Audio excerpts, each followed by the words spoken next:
Good morning, special mathematics class. We're now through discussing distance formula and the midpoint formula. Our next lesson is on the division of a line segment. So, if P sub r is a point on the line segment, P sub 1, P sub 2, or on its extension such that the absolute value of the line segment P sub 1, P sub 2 is equal to r, where r is called ratio. So r is what we call the ratio. Then we have here the formula for x sub r. X sub r is equal to x sub 1 plus r times the quantity x sub 2 minus x sub 1. So it's said as x sub r is equal to x sub 1 plus the product of the ratio r and the quantity x sub 2 minus x sub 1. And for the formula for y sub r, we have y sub 1 plus r times the quantity y sub 2 minus y sub 1. Or read as y sub r is equal to y sub 1 plus the product of the ratio r and the quantity x sub 2 minus x sub 1. So in this topic, there are three cases. Okay, we consider the following cases. Case 1. If C lies between A and B, then the value of ratio is between 0 and 1. Here, 0 less than R less than 1. So as you can see here in the line segment AB, C is between A and B. So if this is the case, then the value of R is between 0 and 1. So it can be 1/2, 1/3, 1/3, 1/5, 2/3, 3/4, etc. Next, case 2. Here, in case 2, if C lies on the extension of AB through B, then the ratio is greater than 1. So we have here a line segment AB. If it's extended beyond B through C, then this is case 2. And the value of the ratio is greater than 1. So it can be 2, R can be 3, 4, 5, etc. And in case 3, if C lies on the extension of AB through A, then R is less than 1. If we have here a line segment AB, here, but if it's extended through A, through C, through A to C, then therefore this is at case 3. So the value of R is less than 0. So meaning to say it's negative. So it can be negative 1/2, negative 3/4, negative 2, etc. Right? So I repeat, for case 1, if C is between segment A, the points A and B, or if C lies between A and B, then ratio is between 0 and 1. Case 2, if C lies on the extension of AB through B, we're going to extend segment AB through B, then this is case 2, R is greater than 1. And for case 3, we're going to extend segment AB through A, then that is case 3, then the ratio is less than 0 or negative. Okay, let us now have some examples for each case.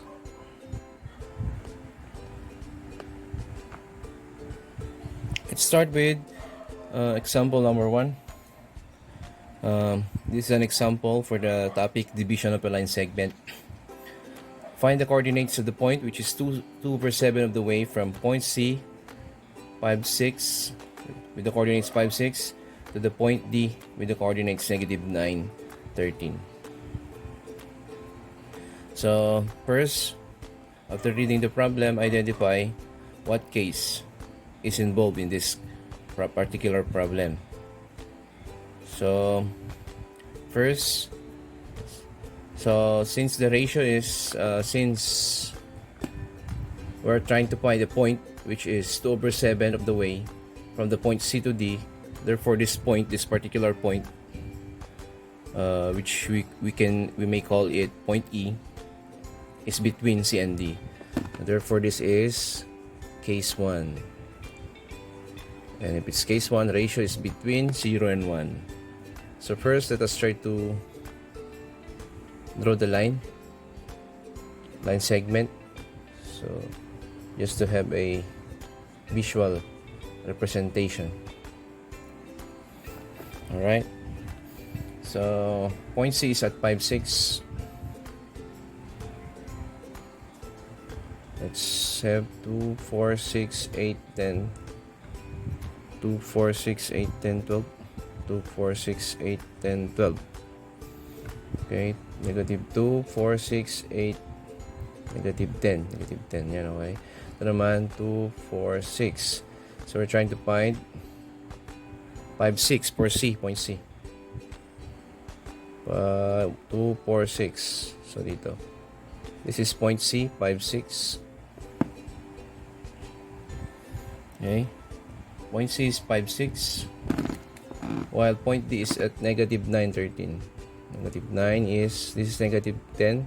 So, we have 13 as well. 2, 4, 6, 8, 10, 12, 14. So, dito. Somewhere here. This is negative 10 and this is negative 9. So, dito naman ang, wait.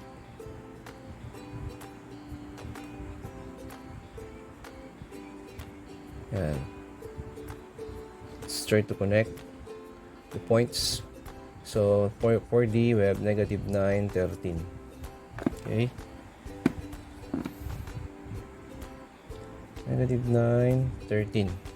Yan.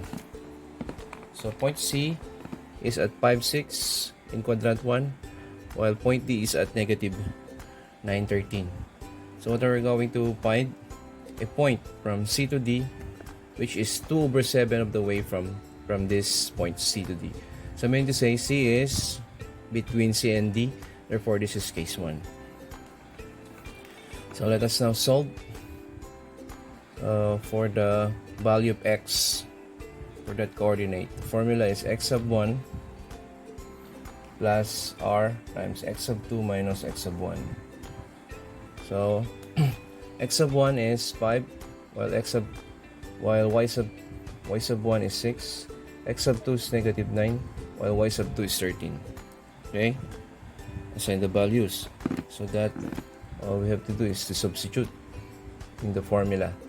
So x sub 1 is 5 plus ratio is 2 over 7. Right? From the problem, ratio is 2 over 7. So x sub 2 is, what is x sub 2? Negative 9 minus x sub 1. 5. So, have 5 plus 2 over 7 times negative 14. 5 plus, okay, 2 over 7 times negative 14 is negative, what? Negative 4. Why negative 4? Kasi 2 times negative 14, negative 28, divided by 7, negative 4. So, plus 5 plus negative 4, that's positive 1. So, x sub r is positive 1. How about y sub r? Y sub 1 plus r times x sub 2 minus x sub 1. Y sub 1 is 6, plus ratio is 2 over 7 times y sub 2 pala yan. Y sub 2 minus y sub 1. Y sub 2 is 6 minus 13. So, that's equal to 6 or plus 2 over 7 times negative 7. So, we have 6 minus or plus negative, wait, cancel yung 7, so negative 2. So, what is 6 plus negative 2? 4. So, therefore, the point E we are trying to find, which is 2 over 7 of the way from the point C to D, is at negative 4. Negative 4. Wait, sorry. 1, negative 4. 1, negative 4. I mean, I should say positive 4. Alright. 1, 4.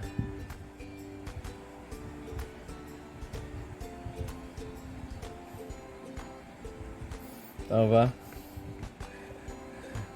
Meron ba tayong pagkakamali dito? Yes.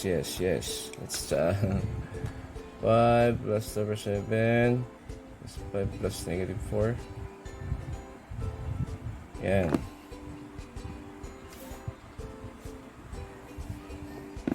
5 plus negative 4 is 1. Okay. 6 plus 2 over 7 times quantity 6 minus 13 is negative 7. 6 plus negative 2 is 4. Tama naman. 1, 4.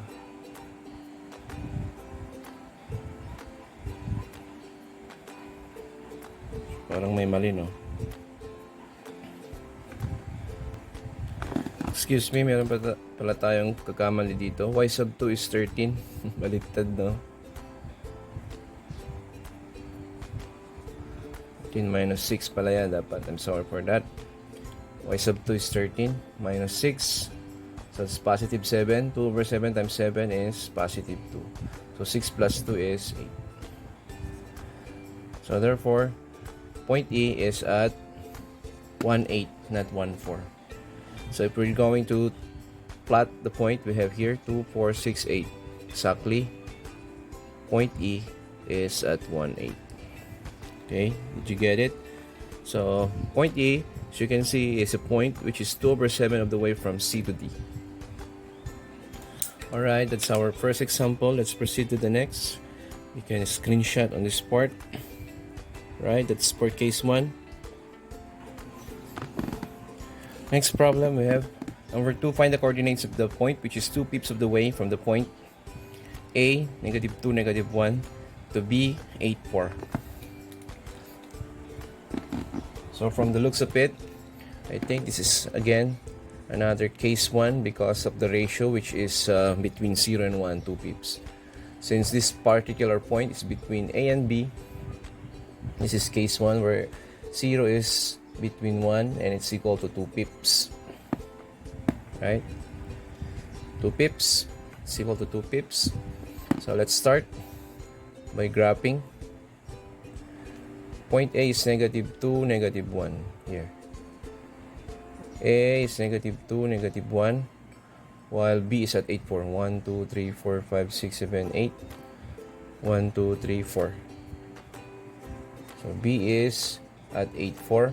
Connecting the points, we form a line segment. So we're trying to find here a point between A and B. Can you read this?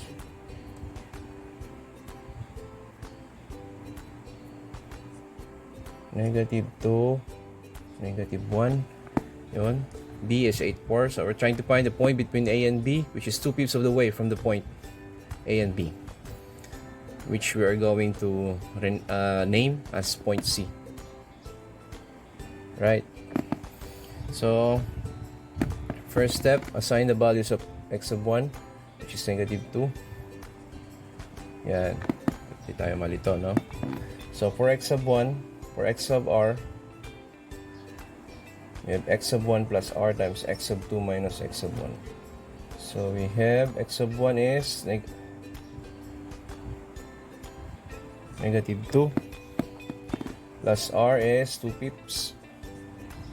Then x sub 2 is 8 minus negative 2. So let's continue. Negative 2 plus 2 pips. So that's equivalent to 10. 8 plus 2 is 10. Negative 2 plus 2 pips times 10 is 4. Negative 2 plus 4. Right? 2 times 10 is 20 divided by 4. So x, the coordinates of the x coordinate of r is 2. Right? This is for x. Then for y, the formula is y sub 1 plus r times y sub 2 minus y sub 1. So y sub 1 is negative 1 plus 2 pips, while y sub 2 is 4 minus negative 1.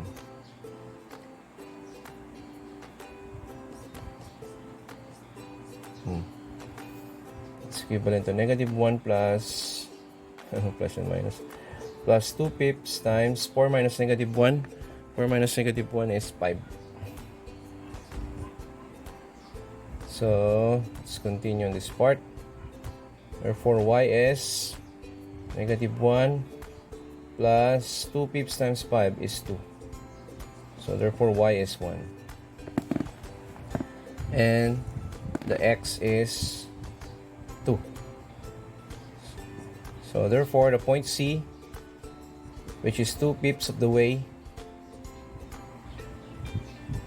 from A to B, is the coordinates are 2, 1.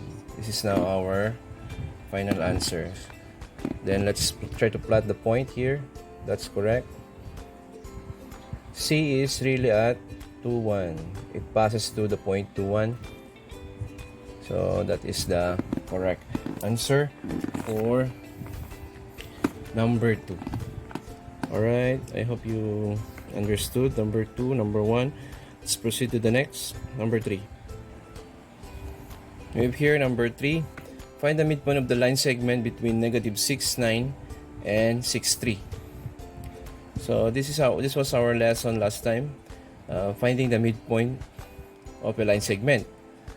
But using our new formula, division of a line segment, we can be able to find the midpoint of this. So we're trying to find the, okay, first let us plot the points.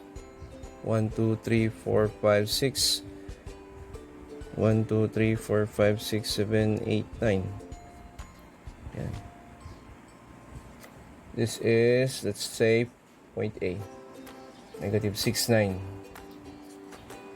And point B, 6, 3. 1, 2, 3, 4, 5, 6. Connecting the points, we form a line segment. What is the midpoint of this? Of course, using our previous lesson on midpoint,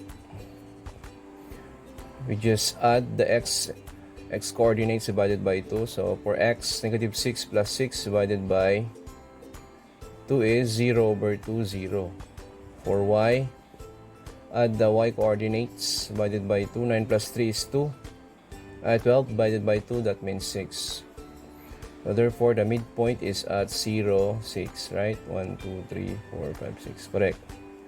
The midpoint is at 0, 6. Okay. So using our new formula for x, which is x sub 1 plus r times x sub 2 minus x sub 1, we can be able also to solve the midpoint of this by letting the value of r as 1/2, right? 1/2. So meaning to say, this is case 1. R is 1/2. Between 0 and 1, yung kanyang ratio. Alright. So x sub 1 is 6. X sub 1, y sub 1. X sub 2, y sub 2. X sub 1 is 6 plus 1/2. X sub 2 is negative 6 minus 6. Right? So we have 6 plus 1/2 times negative 12. 6 plus 1/2 of negative 12 is negative 6. So 0. How about y? Y sub 1 plus r times x sub 2 minus x sub 1. Y sub 1 is 3 plus 1/2 times y sub 2, should say. Y sub 2 is 9 minus y sub 1 is 3. 3 plus 1/2 times 6. 3 plus 3 equals 6. So as you can see, we obtained the same answer. Midpoint is at 0, 6. Using the formula for the division of the line segment. Alright. Let's proceed to our example number 4.